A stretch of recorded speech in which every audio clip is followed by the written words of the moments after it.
तो इस एडिटोरियल में हम लोग इंटरनेशनल क्रिमिनल कोर्ट के बारे में समझने जा रहे हैं और इसमें हम लोग समझेंगे कि फिलीपींस में आखिर क्या हुआ। हाँ, the news is all about Philippines. Philippines के बारे में न्यूज़ में पूरा फिलीपींस के बारे में दिया गया है। जो फिलीपींस में जो फॉर्मर जो प्रेसिडेंट थे, उन पे आरोप है कि उन्होंने पूरा खुला छूट दिया था अपने देश के पुलिस को, और जिसके वजह से कई लोग मारे गए। अब हुआ क्या था कि बच्चे लोग की फिलीपींस में ना जो ड्रग पेडलर्स लोग सब है, ड्रग में माफिया लोग सब बहुत बढ़ गया था।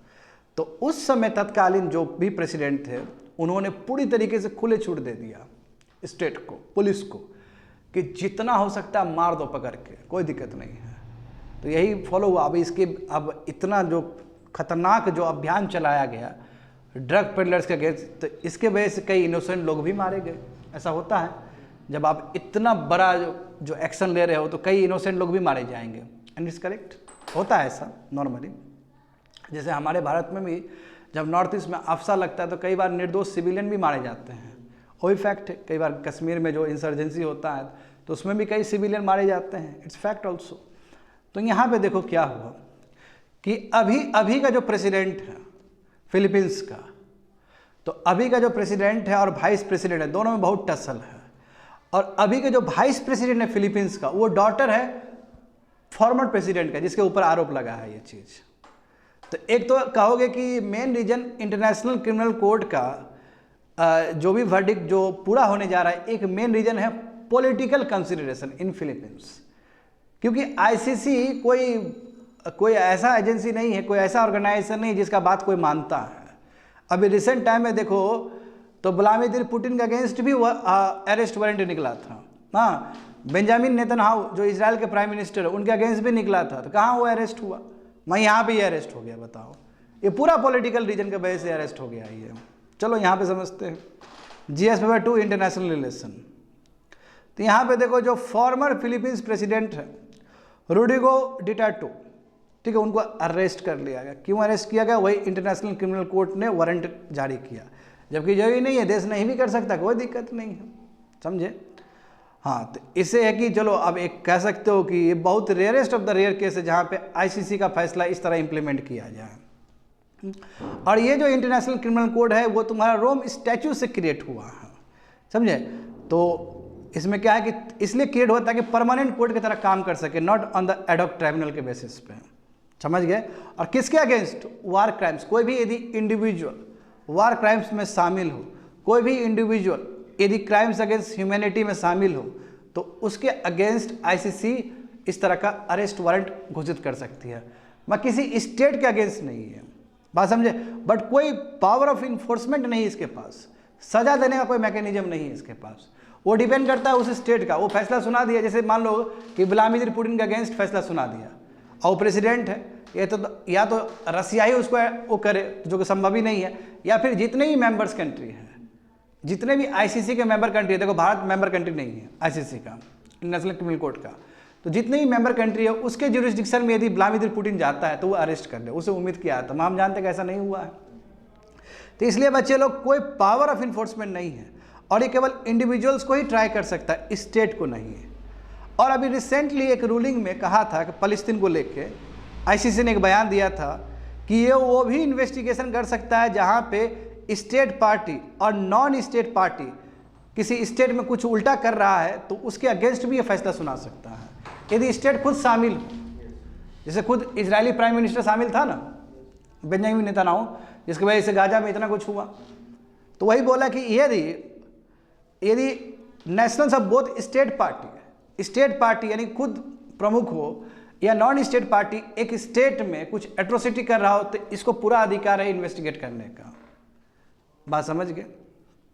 अब यहाँ पे देखो रोड्रिगो डुटेर्टे को देखो नीदरलैंड लाया गया, वहाँ से दे दिया परमिशन, नीदरलैंड लाया गया, उसके ऊपर चार्ज हो रहा है, ठीक है। जबकि व्हेन प्रेसिडेंट ही अर्ज पुलिस टू कमिट, देखो क्योंकि वो जब प्रेसिडेंट थे ये रोड्रिगो, तो उस समय इन्होंने पुलिस को पूरा छूट दिया था, और वो कहीं ना कहीं एक्स्ट्रा जुडिशियल किलिंग्स, क्योंकि जुडिशरी से बाहर का चीज़ है, क्योंकि आप इतना यदि छूट दोगे तो कहीं ना कहीं गलत रिजल्ट भी आएगा। हालांकि बहुत कार्रवाई हुआ था। अच्छा, एक दृष्टिकोण से देखोगे तो उस समय के लिए तो बहुत बड़े हीरो होंगे, उस समय के लिए तो बहुत बड़े हीरो होंगे जिन्होंने इतना भयानक एक्शन लिया होगा ड्रग्स के ऊपर। नहीं, अभी देखो वाइस प्रेसिडेंट और प्रेसिडेंट का कन्फ्लिक्ट की वजह से बेचारा पुराना प्रेसिडेंट जा रहा है। आज जबकि आईसीसी का कोई वो मैंडेट इंपॉर्टेंट भी नहीं है, सब पॉलिटिकल रीजन से बेचारे को भेजा जाए। अब बेचारा भी बोलना गलत बात होगा क्योंकि बहुत सारे इनोसेंट भी मरे हैं इनके एक्शंस की वजह से। तो यहाँ पे देखो इंपॉर्टेंट पॉइंट, थोड़ा आईसीसी के बारे में थोड़ा इंपॉर्टेंट पॉइंट समझो कि ये जो आईसीसी है, इंटरनेशनल क्रिमिनल कोड है, ये रोम स्टैच्यू से बना हुआ है ना, कि एक परमानेंट कोर्ट हो, केवल एडहॉक ट्राइब्यूनल्स ना हो, एक परमानेंट कोर्ट हो, इसलिए हुआ है ताकि वार क्राइम्स और क्राइम्स अगेंस्ट इंडिविजुअली, ह्यूमैनिटी के अगेंस्ट किसी इंडिविजुअल्स को वो कर सके, अरेस्ट वारंट दे सके। आईसीसी के पास इन्फोर्समेंट मैकेनिज्म नहीं है और इन्फोर्समेंट अथॉरिटी नहीं है, ये पूरी तरीके से नेशनल गवर्नमेंट पे डिपेंड करता है और नेशनल गवर्नमेंट अपने हिसाब से फैसला ले सकता है, मान भी सकता है, नहीं भी मान सकता। और यहाँ पे यदि माना है और यदि किसी भी कंट्री में इस तरह माना जाए तो उस कंट्री का अपना डोमेस्टिक पॉलिटिकल कंसिडरेशन होगा, जो बात है। और इस फिलीपींस में भी यही चीज़ दिखता है। इंडिया बिल्कुल पार्टी नहीं है इसका, समझा। और अधिकतर टाइम तो इसको आरोप लगता है कि अफ्रीकन कंट्रीज़ में जो लोग सब है ना वार लॉर्ड से, लीडर से कन्फ्लिक्ट जोन में, उसके अगेंस्ट ये वारंट जारी कर देता है। तो हमें सब ये लगता ही आरोप आईसीसी के ऊपर कि थोड़ा बायस्ड है, खाली अफ्रीकन कंट्रीज़ के ऊपर ही ज़्यादा बोलता है, इंडिविजुअल्स के अगेंस्ट बोलता है। देखो अरेंट तो इस लीडर का अगेंस्ट भी इसने जारी किया था, व्लादिमीर पुतिन, बेंजामिन नेतन्याहू, अभी तक एग्जीक्यूट ही नहीं हुआ है। अब इन पे जो मिस्टर डेटोटो पे जो लगा है, इन्होंने कहा ना कि crime against humanity of murder, हाँ, तो ये जो कर रहे थे एक्स्ट्रा जुडिशियल किलिंग कहा जा रहा है, यदि इनको नीदरलैंड भी भेजा गया तो ओनली फॉर द पॉलिटिकल सेक। तो इन दिस पर्टिकुलर, वही बोला कि इस पर्टिकुलर केस में जानते हो कि अभी का जो प्रेसिडेंट है उसने ही करवाया है, क्योंकि कन्फ्लिक्ट चल रहा है उसके डॉटर के साथ, जो कि अभी प्रेसिडेंट वाइस प्रेसिडेंट है, सारा डोटोटो। तो आईसीसी इंटरवेंशन इज लिमिटेड है जी, ये तभी कर सकता है जब वहाँ का कोई नेशनल कोर्ट कुछ नहीं कर रहा हो, और ये बोलेगा भी जरूरी नहीं कि इसका बात लागू होगा। यदि कोई भी नेशनल कोर्ट कुछ नहीं कर रहा, अनेबल और विलिंग टू एक्ट, यदि नहीं कर रहा है तो उस समय आईसीसी बोलता है। आईसीसी बोलने के बाद भी जरूरी नहीं कि लागू होगा वो चीज़, ठीक है। अंडर रोमन स्टैट्यू में लगभग तुम्हारा रोमन स्टैट्यू में क्या है, तुम्हारा 125 सिग्नेटरी स्टेट्स, तो ये सभी सिग्नेटरी स्टेट से ये एक्सपेक्ट किया जाता है कि जिसके अगेंस्ट अरेस्ट वारंट निकला है, रिलीज हुआ है, और यदि इस स्टेट में वो आदमी आए, जैसे बेंजामिन नेतन्याहू किसी ऐसे स्टेट में जाए जो कि आईसीसी का मेंबर है, तो वो स्टेट क्या करे, इसको अरेस्ट कर ले, ऐसा उम्मीद किया जाता है। रियलिटी में ऐसा नहीं होता, हम जानते हैं। यदि नॉन कंप्लायंस हुआ, चलो तो नॉन कंप्लायंस हुआ तो फिर ये असेंबली ऑफ स्टेट पार्टी को भेजा जाएगा, जो कि गवर्निंग बॉडी है, यानी कि आईसीसी का भी अपना गवर्निंग बॉडी होगा जस्ट लाइक पार्लियामेंट, तो उसको बोलते हैं असेंबली ऑफ स्टेट पार्टी, जो कि लोग आते हैं बाद में बैठ के बात करते हैं, असेंबली होता है, तो वहाँ जाएगा। और उसके बाद मैटर फिर यूनाइटेड नेशन सिक्योरिटी काउंसिल के पास जाता है, हायर स्टेट में। हम जानते हैं कि यूनाइटेड नेशन सिक्योरिटी काउंसिल भी ठीक से तो काम नहीं कर रहा है, वहाँ पे भी कोई ना कोई कंट्री जो है वो वीटो पावर लगा देगा, तो बात बीच ही में अटक के रह जाता है। मत देखो यहाँ पे क्या हुआ कि फिलीपींस का फॉर्मर प्रेसिडेंट को है ना नीदरलैंड ले जाया गया, only for the political sake. That's it, completed.